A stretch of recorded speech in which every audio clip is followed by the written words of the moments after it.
On this edition with the headlines. Meltdown in Pakistan after crushing defeat. Fans and former cricketers troll the team mercilessly for their poor performance and dismal showing against India. Say boycott could have saved the team. Embarrassed by team's performance, Pakistan Cricket Board Chief Mohsin Naqvi storms out mid-match even before the collapse was complete. Congress faces setbacks in poll-bound states. Manishankar Iyer backs Pinarayi Vijayan in Kerala. TMC favours Mamta as the face of India bloc. Assam's Bhupen Bora quits party. Amid tussle between DMK and Congress over seat and power sharing, Congress MP Karti Chidambaram calls seat allocation complex. Says to the DMK, cut the cake and share it too. Priyanka Kharge's fresh salvo on the RSS, accuses the Sangh of tax exemption and huge money laundering racket. BJP hits right back, says RSS unites the country while Congress divides it. After Dhurandhar film alleges UPA minister was involved in currency piracy, Karti Chidambaram reacts, calls claims fictional and misleading, says filmmakers should have consulted him. Tamil star Trisha slams remarks by TN BJP chief Naina Nagedran on her and TVK chief Vijay as distasteful and inappropriate, warns against dragging her name into political battles. Annamalai comes out, says Nagendran has already regretted. India's AI moment is here. Prime Minister Modi to inaugurate Mega Global Tech Summit in just a few minutes from now. Top international innovators call on Delhi. Victim of the barbaric Pahalgam terror attack speaks exclusively to CNN News 18. Asavari Jagdare says Maharashtra government yet to fulfill its commitment of providing her with a government job. India is hosting the India AI Impact Summit 2026 starting today and is going to go on until the 20th of February. The summit is anchored in 3 core sutras: people, planet and progress. That really defines India's approach to global cooperation on artificial intelligence. The event will bring together global leaders, policymakers, innovators and domain experts from across the globe to deliberate on the future roadmap for artificial intelligence, specifically its responsible deployment. Prime Minister Modi hailed the event, called it a moment of immense pride, stating that it's proof that our country is progressing rapidly. In fact, the Prime Minister is going to be inaugurating the India AI Impact Expo in just a short while from now at Bharat Mandapam. Remember, this expo is hosting 13 country pavilions. Over 3 lakh attendees are expected over these next 4 days. French President Emmanuel Macron is going to be in India for this summit as well. For 1 week, Delhi transforms into the epicenter of the global AI conversation as heads of state, technology leaders and policymakers gather in India to discuss the future of artificial intelligence. The moment signals not just a major summit, but India's growing role in shaping global AI order. India's unique strengths make it a natural host. First, India is the world's largest democracy. In a time when AI raises concerns about surveillance, control and ethical governance, India offers a democratic framework where technology must align with accountability and public interest. Second, India represents one of the world's largest and fastest growing digital markets with hundreds of millions of internet users and rapid tech adoption. It provides unmatched scale for AI deployment. If AI solutions succeed in India's diverse and complex environment, they can scale globally. Third, India's digital public infrastructure gives it a distinct advantage. Platforms such as Aadhaar, Unified Payments Interface, UPI, and CoWIN demonstrate how technology can be built as a public goods and deployed at population scale. This creates a third AI pathway distinct from the corporate-led US model and the state-controlled Chinese model. Geopolitically, India occupies a unique position as a strategic partner of the United States, an engaged neighbor to China, and a leading voice of Global South. It is seen as a credible, neutral platform in the intensifying US-China AI rivalry. That makes Delhi an ideal venue for global AI dialogue. Leadership also plays a key role. Prime Minister Narendra Modi has invested heavily in summit diplomacy, positioning India as convening power capable of bringing global stakeholders together. Global stakeholders are going to be converging on one stage over the next 4 days. New Delhi is hosting at least 13 of these countries. Policy change makers, innovators are all going to throng the national capital for the next 4 days until the 20th of February, where we are going to be seeing this AI global summit that is going to take place. Akanksha, my colleague, now joins us, getting us more details on this. Akanksha, in a short while from now, we're going to be seeing the Prime Minister inaugurate that. But do tell our viewers what awaits those attending this event for the next 4 days and for the rest of the world as well. Right. So, interestingly, there are parallels being drawn between the G20 and the AI Impact Summit that India is playing host to, because India has also said that it will be amplifying the voice of the global south. Nonetheless, it's important to highlight that you have tech billionaires from the west, from across the globe, in fact, even from the east, coming and pledging. And if you were to look at, say, Amazon, you have over $35 billion worth of investment already being pledged. You have Microsoft, you have Google, all of them pledging over $15 billion worth of investment. Now, the economic survey, remember, this year has also talked about an asymmetry when we were talking about deployment versus development models. So there is a huge gap, and India is going to look towards bridging that gap through the kind of capital investment that will be gathered through this AI Impact Summit. And when I say you have Western powers like France, you have the United States, and you also have the tech billionaires. So on one hand, you of course have India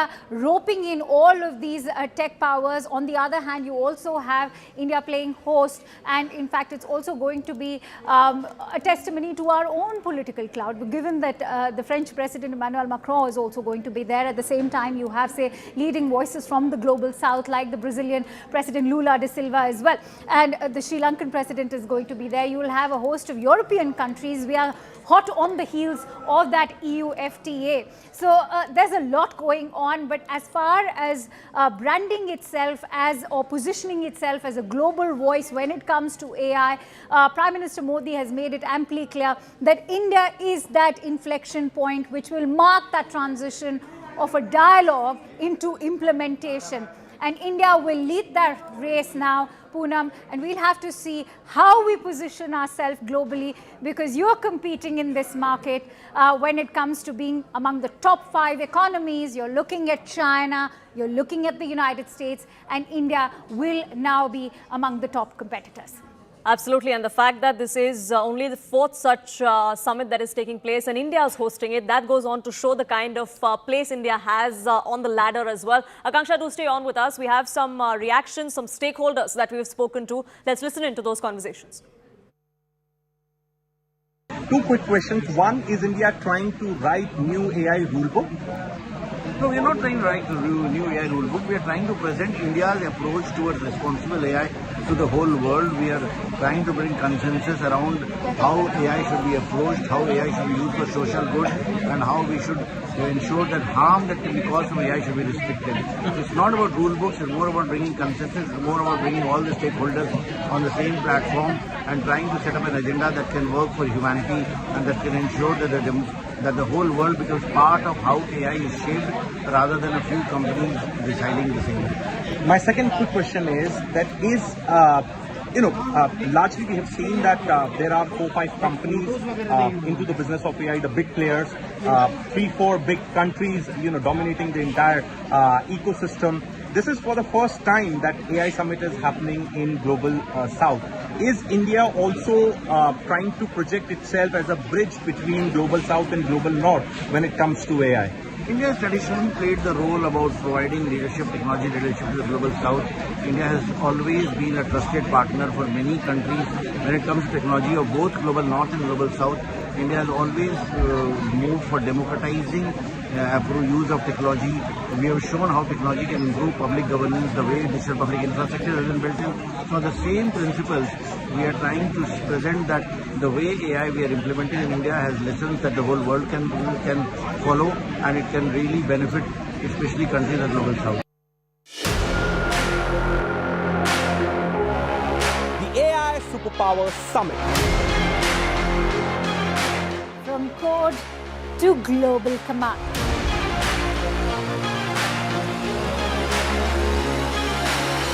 Silicon dreams, sovereign vision. Building Bharat's AI backbone. Bharat takes AI lead. CNN News 18 special coverage.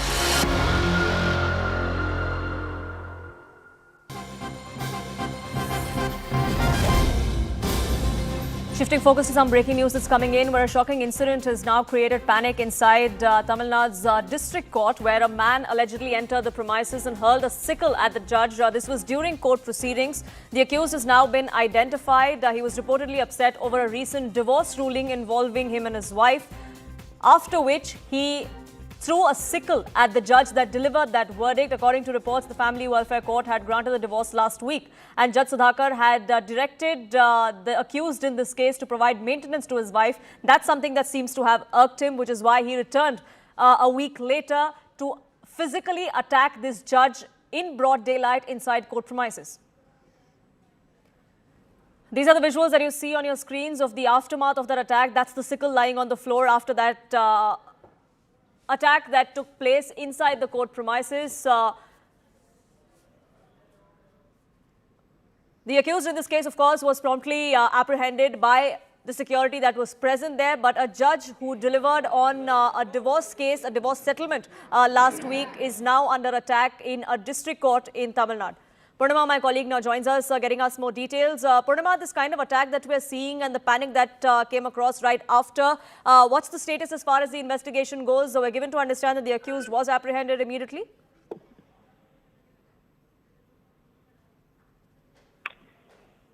Purnima?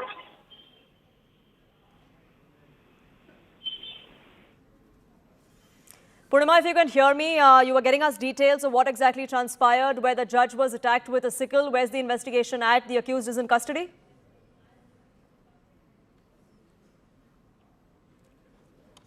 We'll try and reconnect that line with my colleague Purnima, getting us more details as to what exactly transpired. But this is a judge who was attacked with a sickle in a district court. This is a civil court, one that arbitrated a divorce settlement of the accused.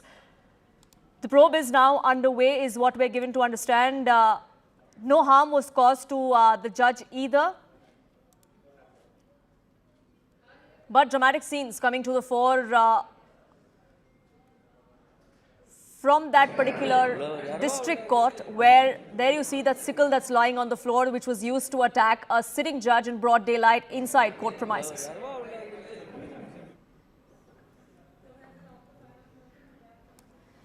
Purnima, I believe, is now back with us. Purnima, we have these visuals of that sickle lying on the floor there, the one that was used to target the judge. The judge escaped unhurt. The accused is in custody?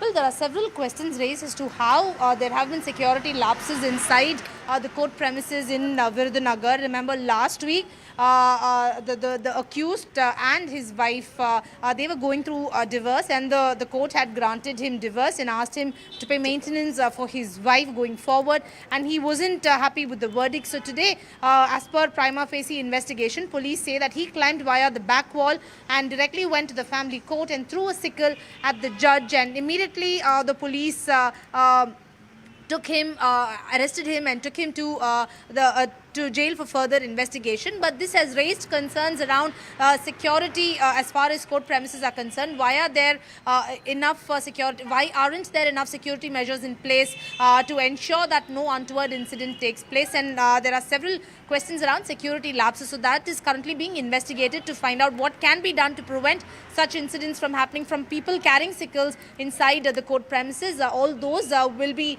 there will be developments on that front in the coming days. Is there any reaction from the state government as far as law and order questions are concerned? Because that's something that the DMK will have to respond to, isn't it? The local administration, of course, needs to ensure that everything is above board. But eventually, it will become a situation of law and order, and the DMK, as a ruling government in Tamil Nadu, will have to answer. Absolutely, Poonam. The DMK government says that police are investigating the case and action will be taken in this regard. That's been the statement that's coming in from the DMK. But the opposition in the state, the AIADMK and the BJP, say that this is symbolic of the deteriorating law and order in the state. There's been a lot of such cases. And how can somebody carry a sickle and enter the court?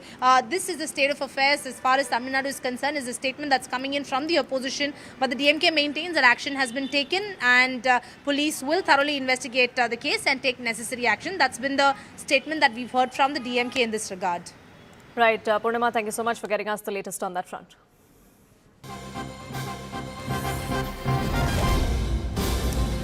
Moving on now to some breaking news that's coming in from Karnataka, where a 2-year-old boy was killed in a tragic accident in Bengaluru, allegedly due to slow-paced repair work of the road. The incident took place at about 5:30 p.m. yesterday. The toddler's parents were returning after visiting a temple. The child was seated in front on their bike, who fell off the bike, and subsequently a car ran over the child. Afreen, my colleague, now joins us, getting us more details. Afreen, yet another instance of a young life being lost because of civic apathy. Do take our viewers through what exactly transpired. Well, absolutely, Poonam. A very horrific incident was reported on the evening of 15th February, that is yesterday, around 5:30 p.m. This particular couple were traveling with their child on a two-wheeler, and that's when their bike skid on the road, and the child was standing in the front of the two-wheeler, fell off the road, and subsequently a car is said to have run over him and he's died on the spot. This is the latest information that we are picking up with this regard.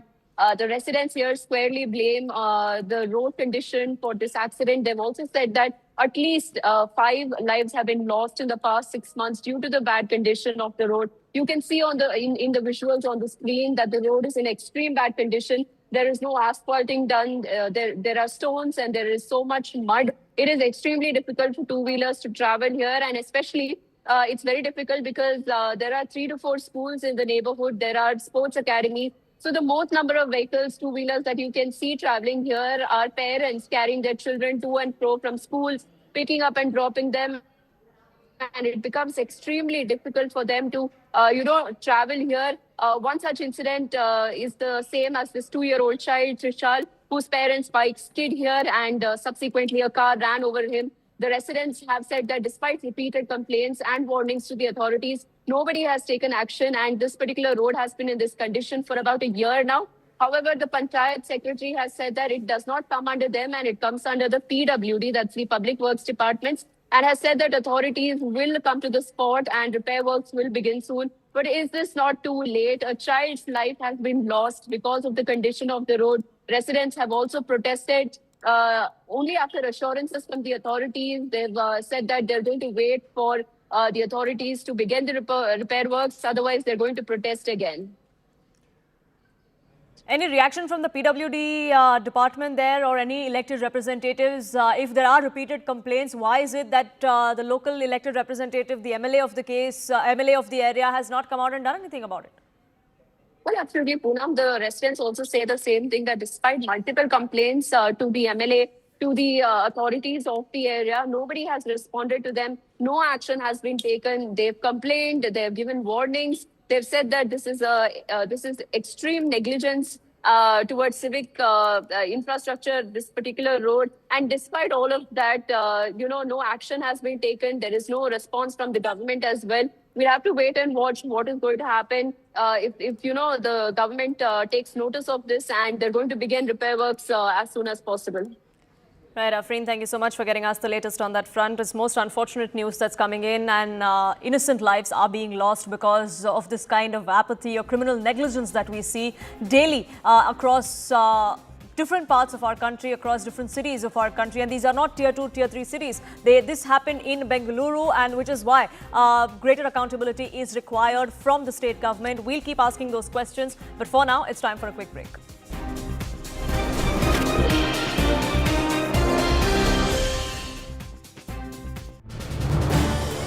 This is News 18 Network.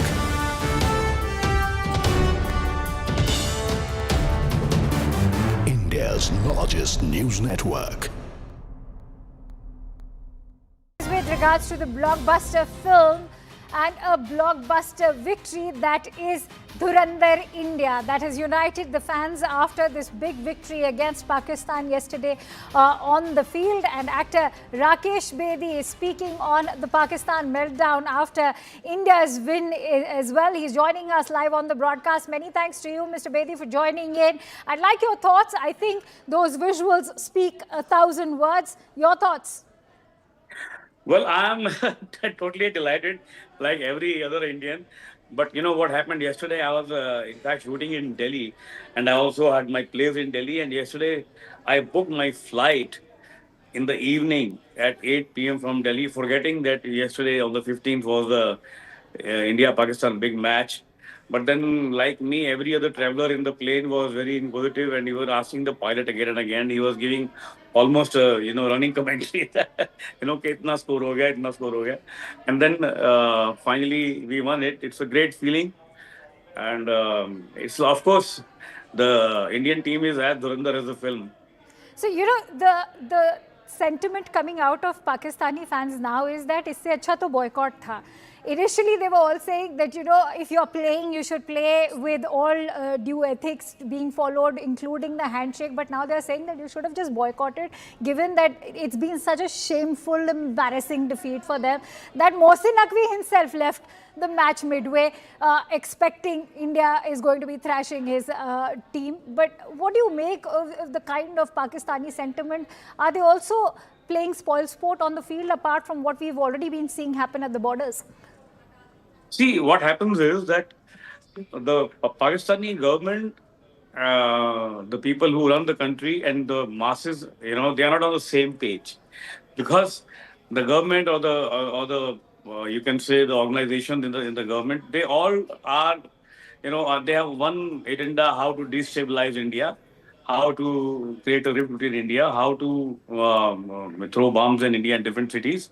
But the people as such are, they are very like enthused about the cricket, enthused about the sport, and they love to, they always look forward to this kind of a match, and they always think कि एक दिन तो आएगा जब हम India को हरा लेंगे. तो वो एक दिन की इंतजार में बेचारे सालों साल वेट करते रहते हैं. But India, as usual, like every other time, we have defeated them with, and this time with I think a very very authoritative margin. I don't think we ever won a match against Pakistan in a World Cup with such a huge margin. So the fans will be definitely depressed because they have nothing else. There's nothing else for the fans in the country. As they say themselves, I'm not putting words into their mouth or anybody else's mouth. They themselves say कि हमारे पास कुछ है ही नहीं और enjoy करने के लिए, जश्न मनाने के लिए सिवाय इस विक्ट्री के, कि कम से कम यहाँ तो कुछ मिले. So, Rakesh Bedi, not just fans, but right now it seems that the PCB chief is also walking on thin ice, because what I can tell you over here, CNN News 18 has learned from their own exclusive sources that he's already had a fallout with the Asim Munir regime, and perhaps the regime may just reconsider having a position change over here.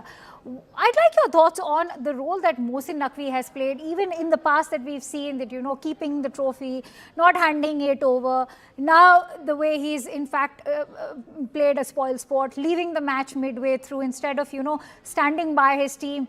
The least he could have done was, added morale. See, what happens is they don't play the game. Pakistanis don't play the game. They play a dirty game. And they don't play a dirty game not only on the field, they play a dirty game all through, always, in all their, in their country, in the way they run the nation. They're always playing a dirty game. Something or the other is on their mind to how to put down India.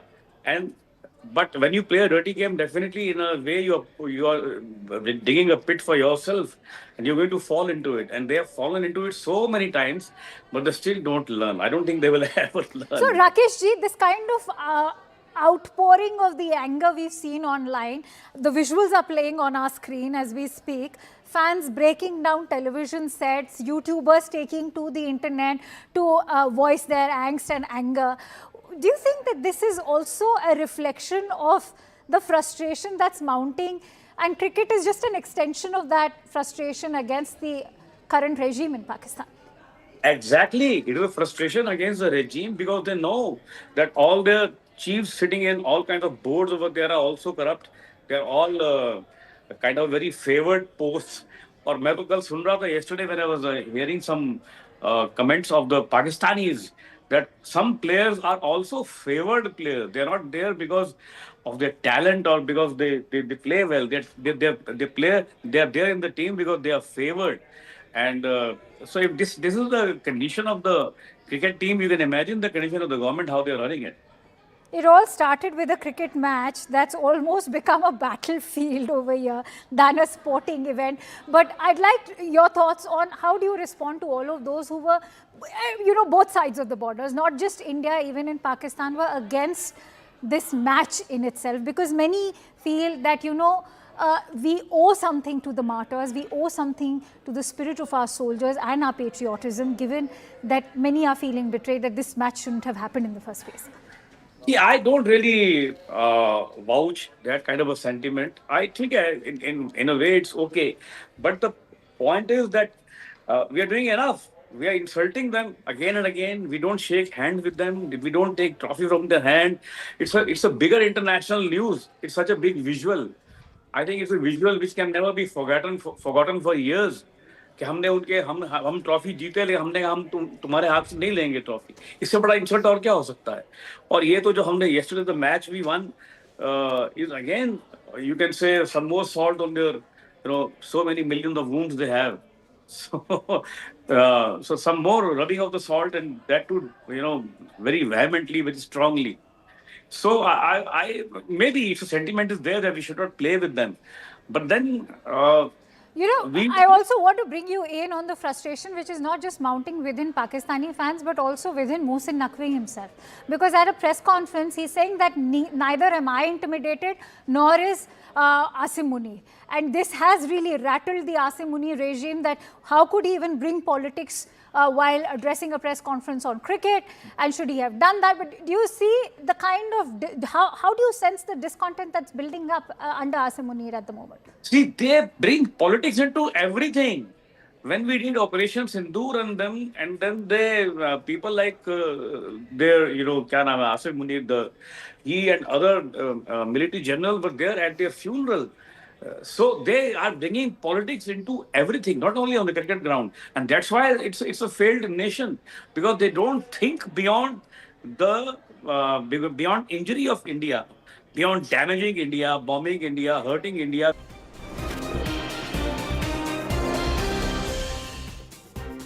Welcome back, and breaking news coming in when it comes to the India-US trade deal, and what we are learning is that the deal is nearing the finish line. Commerce Secretary Rajesh Agarwal has said that there have been virtual engagements going on, and next week the chief negotiator will be leading a delegation to the United States to finalize the legal framework when it comes to working towards a legal agreement that will work out when it comes to achieving that clincher deal between New Delhi and Washington. I'm joined by my colleague Pallavi Ghosh on the broadcast. So Pallavi, clearly the announcement came in with a lot of noise, came in with a lot of hope, but now the legal modalities is another challenge that needs to be worked out between the two sides. Yes, and as both the sides pointed out, by mid of March is where the entire process will be complete, and the first inking basically of the Indo-US trade deal is going to take place. Well, the first big step, of course, towards this is that the Indian delegation is going to be visiting Washington next week, and that is where the fine-tuning of the language, and if there's any doubt about what should be left out, what is in, what's out, all of that is going to be cleared by this delegation. Mid-March is the timeline which has been given by the Commerce Ministry and also announced by them, Ayushman, as to when this deal is going to be inked. Right, and Pallavi, at the same time, net-net, given the statements which are coming in from the Modi government, the critical sectors will be protected while India has achieved the reduction of the tariff to 18%. Oh yes, absolutely. The agro sector, the fishermen, no compromise on that. No genetically modified food, as well as GM foods, will be allowed to come into a country. And time and again, whether it's been the Agriculture Minister, Commerce Minister, PM, all of them have made it very, very clear that this deal is something which has not compromised on the core interest of the people of the country. Right. Thank you, Pallavi, for joining us on the broadcast and decoding that for us. So the modalities of the trade deal need to be worked out between the two sides, and the chief negotiator and the rest of the team will visit Washington, D.C. in the coming few weeks to hammer out all the details of that agreement. We're shifting focus to the big victory on the cricket field. What unfolded between India and Pakistan wasn't just a defeat, it was a full-scale dismantling on the pitch. India's Dhurandhar show left Pakistan in shock, and the contrast was rightly visible when on one hand India continued to dominate its arch rivals, not just on the field but across all platforms. On the other hand, Pakistan once again was outplayed. From the battlefield to the cricket pitch, Pakistan is no match for India. Pakistan's performance was so poor that the cricket board chief was forced to leave the stadium mid-match. He left during the second innings as Pakistan's batting order collapsed, particularly after the team was reduced to 77 for 5 in the 12th over while chasing 176. Now, after Pakistan's crushing defeat to India, anger and heartbreak erupted back home. Fans were seen crying, smashing televisions and calling the loss a national humiliation. Former Pakistani cricketers like Shoaib Akhtar, Shoaib Malik, Shahid Afridi and Danish Kaneria lashed out at the team management and questioned the leadership of Mohsin Naqvi, with some even suggesting a boycott might have just avoided the embarrassment. First, listen into the reactions that were coming in from the Pakistan cricket fans.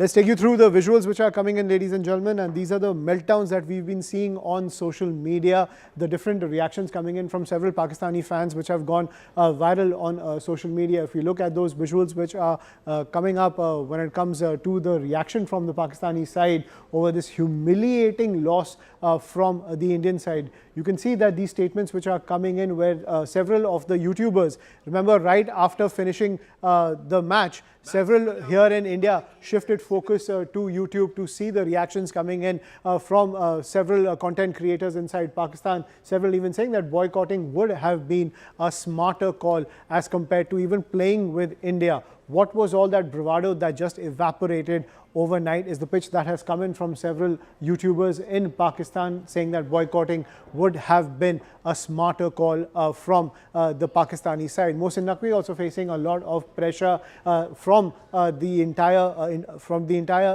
online community which has criticized Mohsin Naqvi. But listen in to what the Pakistani players as well as the fans have to say. Matches in a row आ रहे हो आप और फिर आप कहते हो ये राइवलरी है। मैच से पहले आपने इतनी बातें की है, इससे बेहतर था आप लोग बॉयकॉट रहते, कम से कम इज्जत तो रहती है आपकी। 9 मैचेस इन अ रो आ रहे हो आप और फिर आप कहते हो ये राइवलरी है। मैच से पहले आपने इतनी बातें की है, इससे बेहतर था आप लोग बॉयकॉट रहते, कम से कम इज्जत तो रहती है आपकी। 9 मैचेस इन अ रो आ रहे हो आप और फिर आप कहते हो ये राइवलरी है। मैच से पहले आपने इतनी बातें की है, इससे बेहतर था आप लोग बॉयकॉट रहते, कम से कम इज्जत तो रहती है आपकी। 9 मैचेस इन अ रो आ रहे हो आप और फिर आप कहते हो ये राइवलरी है। मैच क्या किया आज यार, उसी से कुछ थोड़ा सीख लेना था। वो बच्चा बाहर था, बाहर होके परफॉर्मर था, बाहर था, वो डोमेस्टिक में गया, परफॉर्मेंस करके आया, टॉप किया और आ गया और वो अपनी टीम को मैच जितवा रहा है, मुल्क को।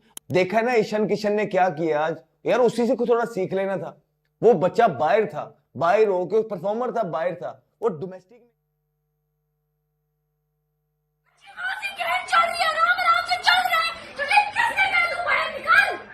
सही बात है, इस वक्त तो उसको नहीं करना चाहिए था। पता नहीं इसने क्या किया, बाहर निकला क्यों है ये? तू इतना बाहर था, इतना ज्यादा, इतना ही बाहर था।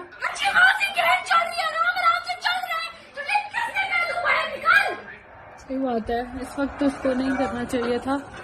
पता नहीं इसने क्या किया, बाहर निकला क्यों है ये? तू टीम चुपचाप ये मैच 61 रन से जीत कर चली गई है। इंडियन क्रिकेट टीम का नेट रन रेट जाके उठा के देखो और पाकिस्तान क्रिकेट टीम के हालात देखो। वहां पे इंडियन क्रिकेट टीम चुपचाप ये मैच 61 रन से जीत कर चली गई है। इंडियन क्रिकेट टीम का नेट रन रेट जाके उठा के देखो और पाकिस्तान क्रिकेट टीम तरह की परफॉर्मेंस रहेगी तो मेरा नहीं ख्याल इंडिया से हम कभी भी जीत सकते हैं। सही है, इंडिया की वर्किंग, इंडिया का होमवर्क हमेशा बहुत अच्छा होता है। अगर इस तरह की परफॉर्मेंस रहेगी तो मेरा नहीं ख्याल इंडिया से हम कभी भी जीत सकते हैं। सही है, इंडिया की वर्किंग, इंडिया का होमवर्क हमेशा बहुत अच्छा होता है। अगर इस तरह की परफॉर्मेंस रहेगी तो मेरा नहीं ख्याल इंडिया से हम कभी भी जीत सकते हैं। So you can see the dejected reactions coming in from the Pakistani fans, ladies and gentlemen. But at the same time, also what went viral was the reaction of the PCB chief, who, as you can remember from the Asian Cup, he literally took the trophy and ran away from the field. But even at this point, ladies and gentlemen, he left the entire stadium as Pakistan was coming down as a house of cards. So you can see that in both these scenarios where India was able to dominate Pakistan, Mohsin Naqvi was always on the run. in this case with the Asia Cup trophy, and in this case you can see his entire security also running behind him as he wanted to get out of the stadium as soon as possible, running away mid-match. But it's not just Mohsin Naqvi who's facing flack, it's also coming in from top Pakistani legends who have also hit out at Pakistan's dismal performance at the T20 World Cup, where Shahid Afridi has said drop Shaheen, Babar, Shadab if they fail, is the pitch coming in from the former Pakistan cricket player. Shoaib Malik also saying legitimate questions are over Babar's strike rate and those are being ignored by the top brass.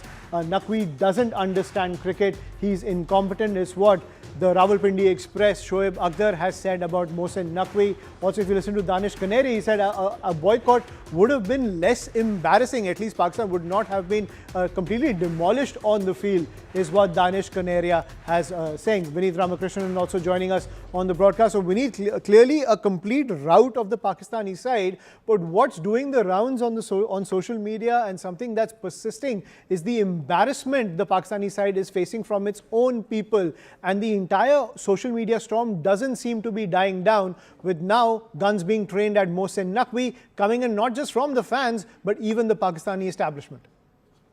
Well, absolutely. This is kind of a routine meltdown, if I have to put it that way, whenever Pakistan loses to India. But this one is different because for some reason, with Pakistan being in Colombo for the last 10 days, there was some anticipation, there was some hope that, the Pakistan side can, beat India or can give India a run for their money. But that has not happened. A clear demolition by Team India pretty much shows, the gulf between the two teams, and the meltdown from Pakistan fans is understandable. They are frustrated. They are frustrated with not just the Pakistan cricket's team's performance, but again, what the Pakistan cricket or PCB has been doing well over the years now. And as you mentioned, the former cricketers, ex-players have trained their gun at the administration as well, and even Mohsin Naqvi to that extent, because Mohsin Naqvi, remember, all the talk, all the global attention was around Naqvi and his hubris around be it the Asia Cup fiasco or the boycott threat and the eventual U-turn as well. And yes, CNN News 18 had earlier reported that there's been,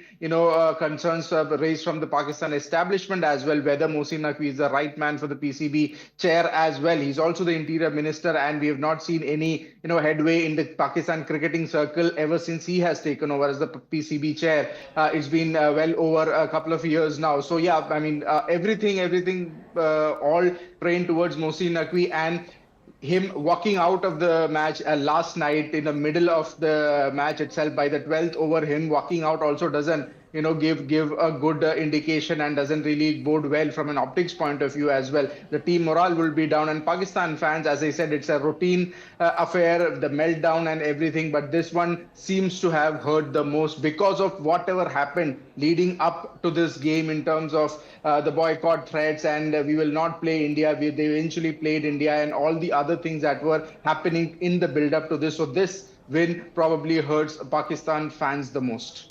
Right, and Vineet, please stay with us, because we've heard the YouTubers from Pakistan make those statements. It's also the fans who were watching the matches and were completely losing their cool as Pakistan was collapsing like a house of cards. You can see the different statements which are coming in and the videos which are going viral. You can see this Pakistani fan going all the way to Colombo to watch his team play, completely dejected, breaks down in tears. He's being consoled by the other Indian fans in the stadium, saying, Fir dil toot gaya. That entire Mauka ad pretty much built around this image of a dejected Pakistani fan. If we look at more visuals which are coming in, you can see that this fan was so frustrated that he took a cake and wiped it on a female relative or a friend's face. You can see that from the sister's face. He just wipes the cake on her face because he's so dejected by what the Pakistani side has done and shamed Pakistan on the international stage.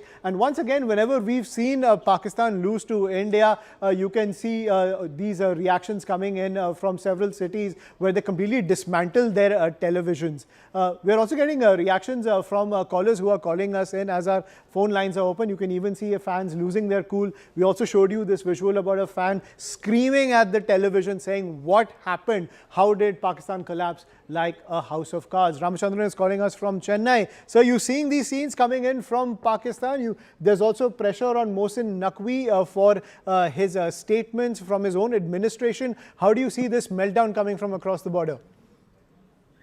Honestly, I think it's a lot of media hype that is unnecessary for this clash anymore. India has comprehensively beaten Pakistan a few times now. If media is not hyping it up, maybe for ICC's commercial reason, I think this will just be just another match, right? So I think from now on, if media stops this over-glorification, people will live normal lives, right? Thank you. Right. Thank you, Ramachandran, for joining us on the broadcast and giving us your perspective. Vineet is also still with us on the broadcast. Vineet, so clearly Indian fans also saying, let's move on from this. We have bigger fish to fry when it comes to the T20 World Cup. Defeating Pakistan is quite a routine. We might revel in the visuals, but the campaign is still left. Well, absolutely, the campaign is still left for India, and with this win against Pakistan, India have in fact made it to the Super 8s as well. They're the second team to qualify. So yes, the road ahead for the final is still up there. They are most likely to face up against the teams like Australia, West Indies, or even South Africa for that matter in the Super 8. That fixtures are yet to be there. But as you said, I mean, there is no rivalry, as many fans and even Surya Kumar Yadav, the Indian captain, had said that there's no more rivalry between India and Pakistan. It's a routine game itself, and the way they have been dismantled each and every time, not just this year. 2024 also something similar happened. India were not at their best yet. Pakistan were not able to get a win over India. So it's a routine thing. But for India, the tournament moves on. For Pakistan, they are still not out of the tournament. They'll still play Namibia and hope to make it to the Super 8 as well. And if that happens, maybe in the final or maybe the semi-final, India and Pakistan may clash again there. But then again, as you said, India have moved on. They'll move back to Ahmedabad to play their final league game and try to make it an unbeaten run in the league stages before they move to the Super 8. Right. Thank you, Vineet, for getting us that perspective. Of course, the campaign is not over to clinch the T20 World Cup, but Indian fans, even now, after almost a day of dominating Pakistan, we're reveling in the visuals of the complete meltdown that's going on inside Pakistan after that complete collapse of their team in Colombo. We will continue to track all those developments coming in. For now, quick break. More news and updates on the other side.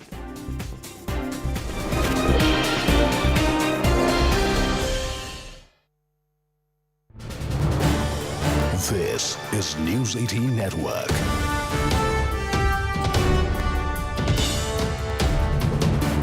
India's largest news network. With regards to the blockbuster film and a blockbuster victory, that is Dhurandhar India, that has united the fans after this big victory against Pakistan yesterday on the field. And actor Rakesh Bedi is speaking on the Pakistan meltdown after India's win as well. He's joining us live on the broadcast. Many thanks to you, Mr. Bedi, for joining in. I'd like your thoughts. I think those visuals speak 1,000 words. Your thoughts? Well, I'm totally delighted, like every other Indian. But you know what happened yesterday? I was, in fact, shooting in Delhi, and I also had my place in Delhi. And yesterday, I booked my flight in the evening at 8 p.m. from Delhi, forgetting that yesterday on the 15th was the India-Pakistan big match. But then, like me, every other traveler in the plane was very inquisitive, and he was asking the pilot again and again. He was giving almost a running commentary. Kitna score ho gaya, itna score ho gaya. And then finally we won it. It's a great feeling, and it's of course the Indian team is as Dhurandhar as a film. So the sentiment coming out of Pakistani fans now is that isse acha to boycott tha. Initially, they were all saying that, if you're playing, you should play with all due ethics being followed, including the handshake. But now they're saying that you should have just boycotted, given that it's been such a shameful, embarrassing defeat for them, that Mohsin Naqvi himself left the match midway, expecting India is going to be thrashing his team. But what do you make of the kind of Pakistani sentiment? Are they also playing spoil sport on the field, apart from what we've already been seeing happen at the borders?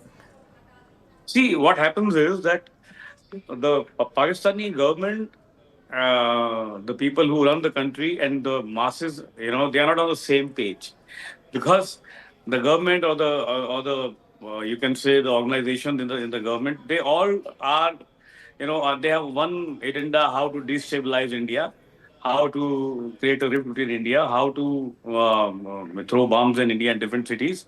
But the people as such are, they are very like enthused about the cricket, enthused about the sport, and they love to, they always look forward to this kind of a match, and they always think कि एक दिन तो आएगा जब हम India को हरा लेंगे. तो वो एक दिन की इंतजार में बेचारे सालों साल वेट करते रहते हैं. But India, as usual, like every other time, we have defeated them with, and this time with, I think, a very, very, very authoritative margin.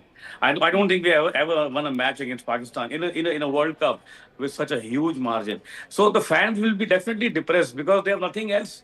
There's nothing else for the fans in the country. As they say themselves, I'm not putting words into their mouth or anybody else's mouth.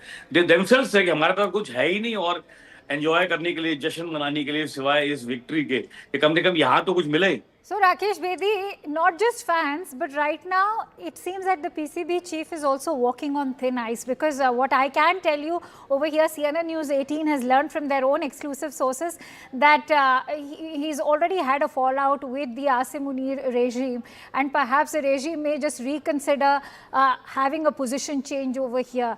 I'd like your thoughts on the role that Mohsin Naqvi has played, even in the past that we've seen that, keeping the trophy, not handing it over. Now, the way he's in fact played a spoil sport, leaving the match midway through instead of, standing by his team.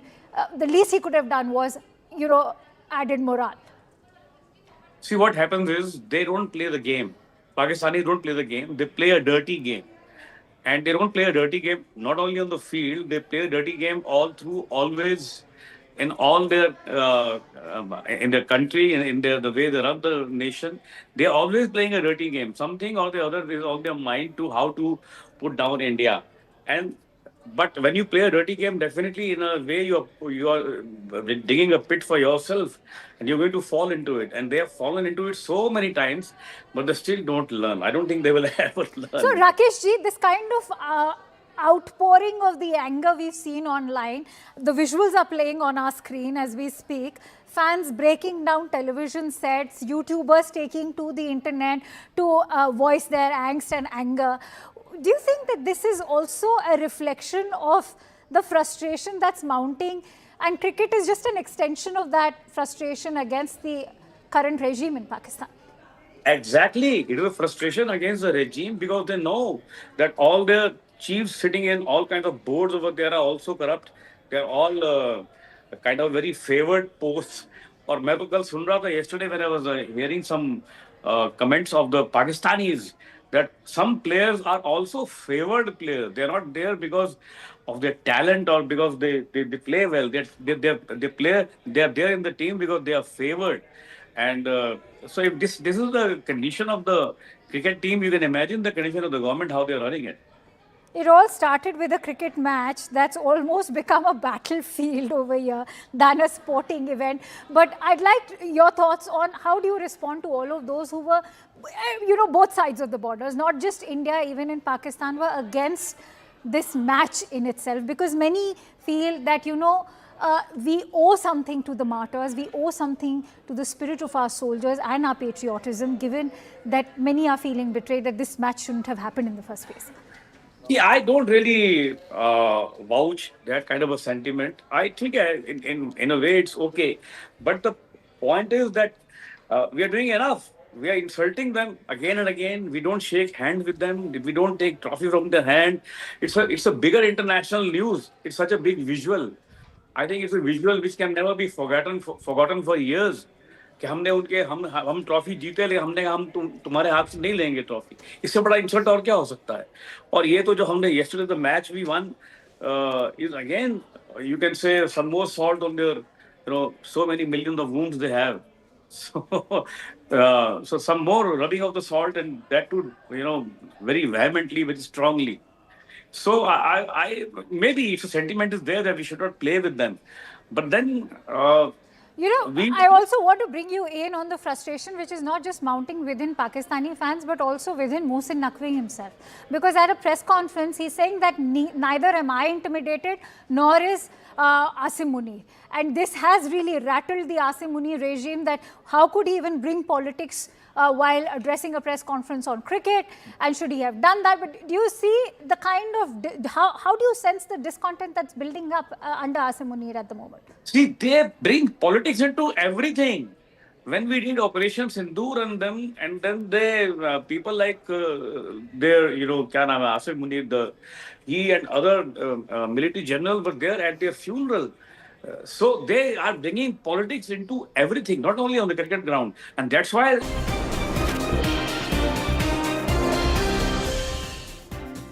Welcome back, and breaking news coming in from Madhya Pradesh, where shocking scenes have emerged from a sterilization camp in tribal belt of the state's Dhar district, where more than 175 women allegedly underwent operations under poor conditions, triggering outrage and raising serious questions about the public health system in the state. Listen in.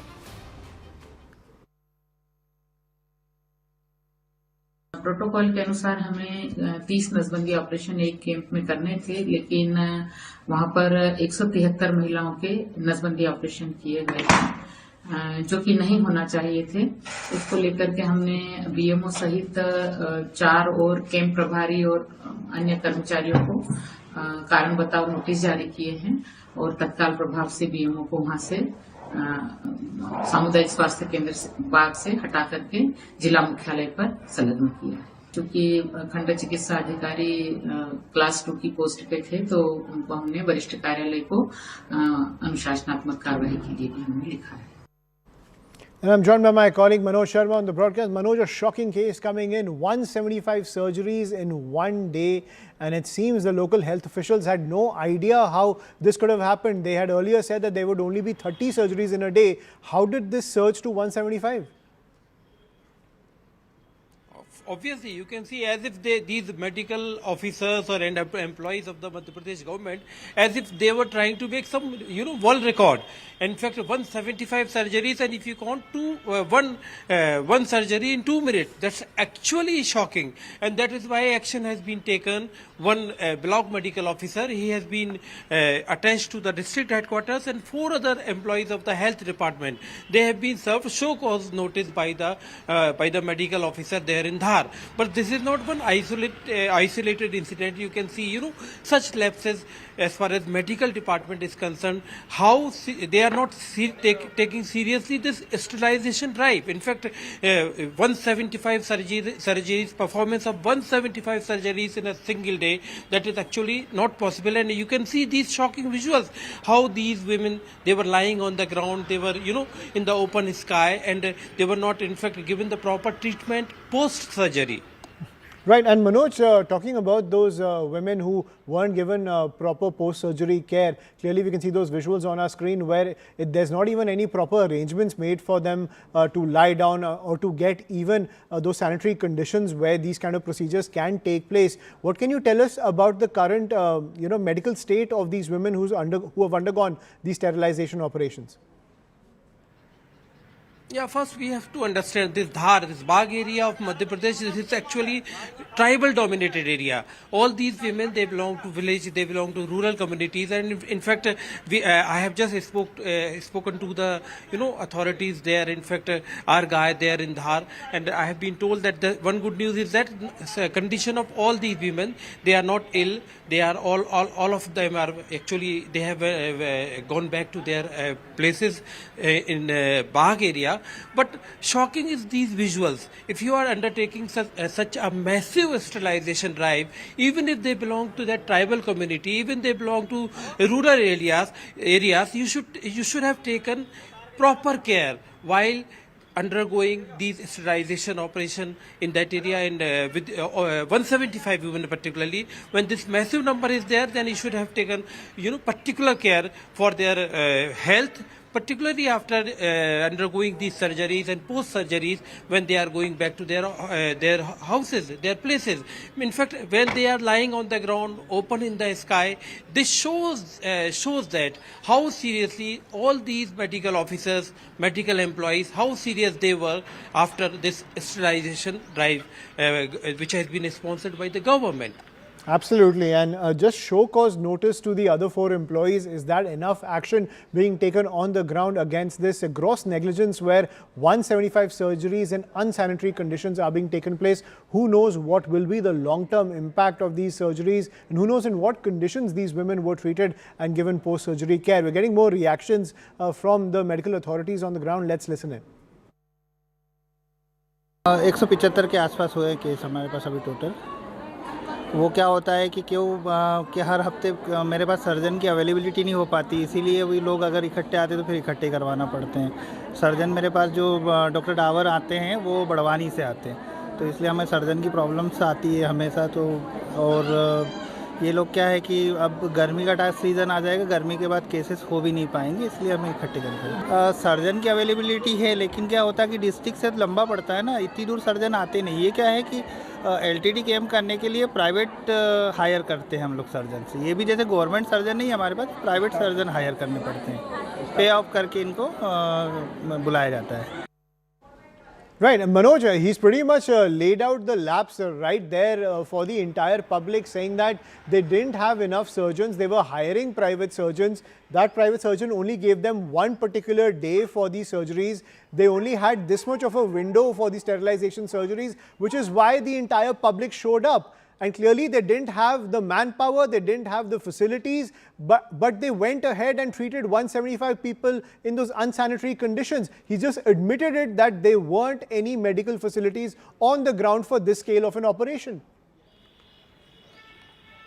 Let us assume that this turnout was had this turnout been 500, for example.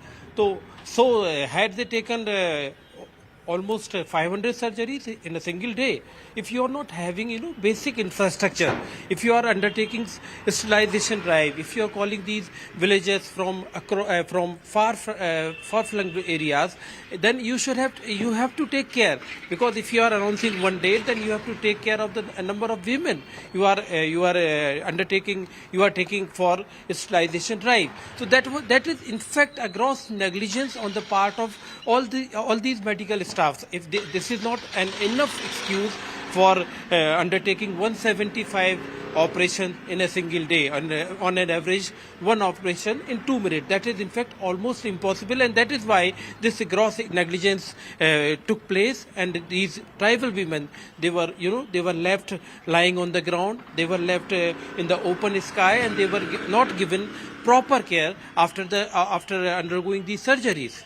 Right. Thank you, Manoj, for getting us that update. It's a shocking story of medical negligence coming in from the Dhar district of Madhya Pradesh, where 175 surgeries were conducted in just one day because of a shortage of medical facilities and in extremely unsanitary conditions. Shifting focus to some more breaking news that's coming in. This is coming in from Greater Noida in Uttar Pradesh, where a video is going viral on social media of a young man in Greater Noida who's opened fire on vehicles from inside his own vehicle. He was firing indiscriminately from a moving vehicle, sparking uproar on social media, as well as the entire notion of safety on Noida's roads. You can see those visuals on your screen. This individual was just firing on the road while he was driving this car. This is happening in Greater Noida. Remember, ladies and gentlemen, this raises massive security and safety concerns, and especially in a state where the Chief Minister is known for law and order. You can see, with no fear of the law, this young man just firing out of his car.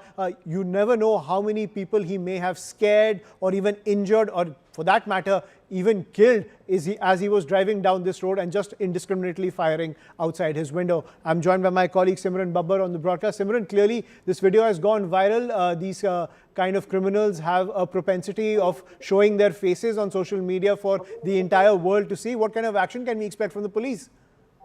Well, absolutely. In fact, after the video got so much of attention and concern sparked over how exactly it's a young person who, for a reason to actually get attention on social media, had posted this video, which actually, in fact, raised alarms as per why authorities did not initiate action at that point of time. But what we are learning so far from the police, that police have begun their investigation into this matter. They have started also probing that if the young person who's there to be seen in this video holds the license for which the illegal firearm that he is actually firing, or if the case here is of a minor.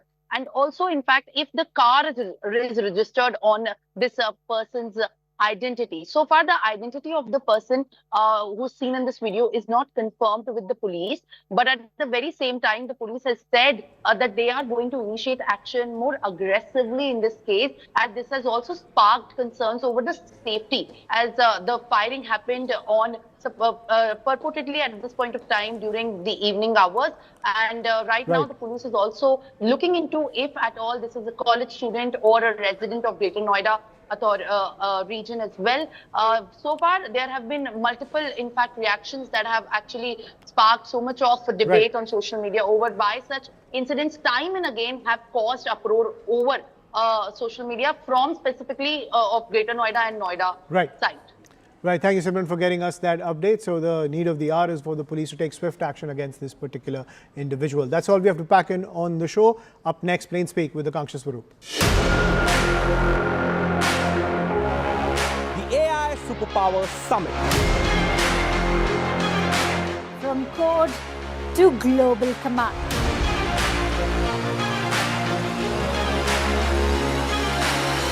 Silicon dreams, sovereign vision. Building Bharat's AI backbone. Bharat takes AI lead. CNN News 18 special coverage.